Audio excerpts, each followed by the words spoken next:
Sim. Quando isso tudo começou, da competição, eu vi que você parou, né, durante quando você engravidou. Era também um sonho, um desejo? Não, foi uma coisa muito despretensiosa.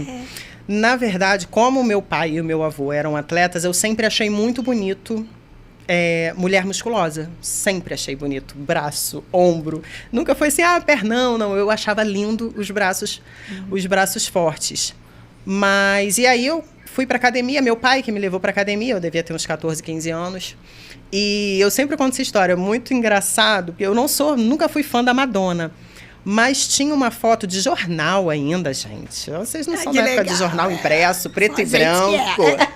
Tinha uma foto da Madonna segurando um Grammy. Então, como é pesadinho, aquele braço, bíceps, todo saradinho, eu peguei aquela foto e colei no meu espelho, no espelho lá do meu armário.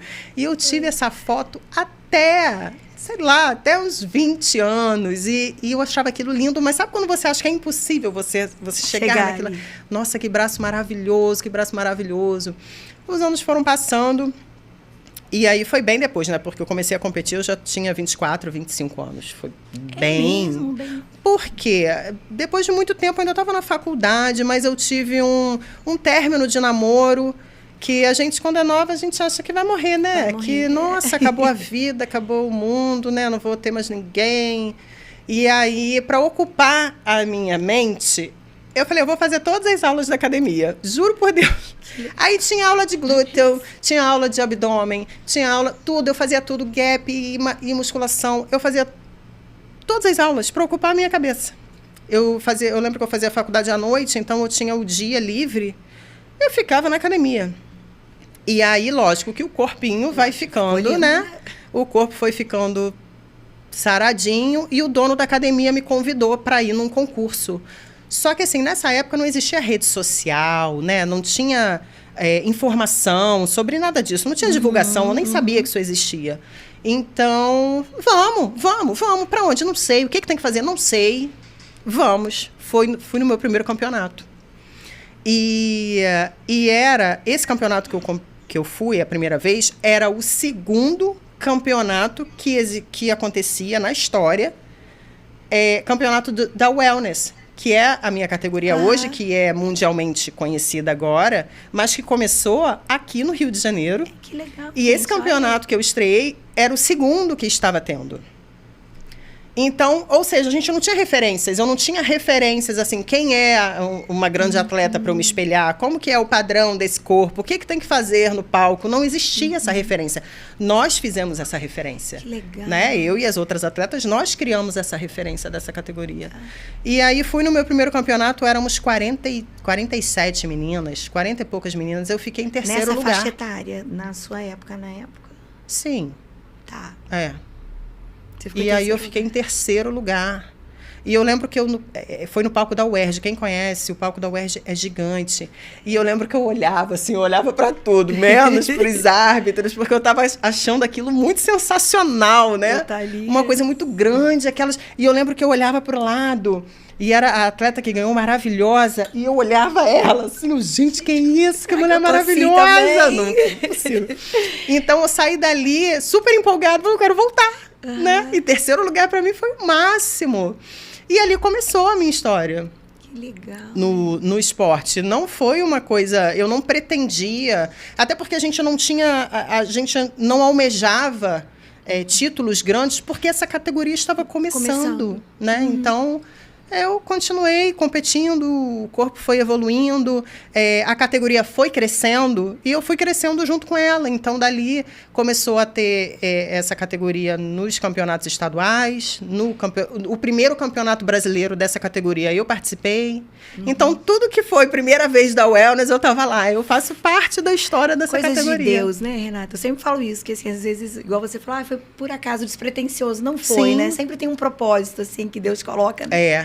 Ele vai colocando a gente. Porque, assim, vai fluindo. Eu olho para trás, eu vejo, nossa, quanta coisa eu vivi e foi totalmente sem planejamento. Não foi, quero chegar no Olímpia, quero ser campeã mundial. Não existia essa pretensão. Ai, que máximo, né, gente? E é legal, porque assim, ao longo dessa minha história, nada é fácil, né, gente? A gente conta aqui por alto e tudo é maravilhoso. Mas eu tive muitas não sei se críticas, assim, mas tinham aqueles comentários. Nossa, ela vai competir? Não vai chegar a lugar nenhum.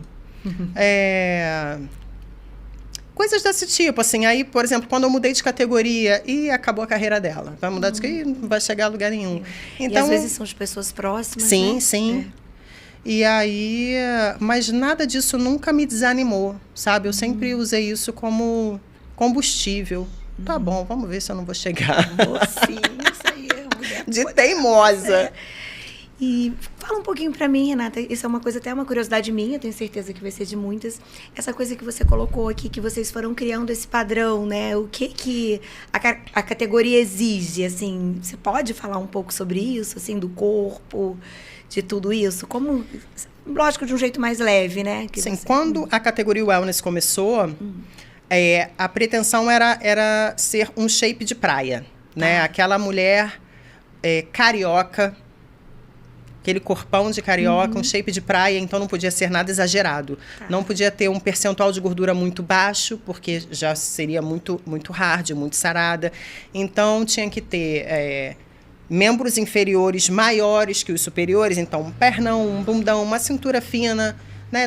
Tudo trabalhado, você via que eram corpos trabalhados na academia, mas nada muito exagerado. A gente não podia ter o abdômen definido, então era bem leve. Conforme, obviamente, conforme a categoria foi crescendo,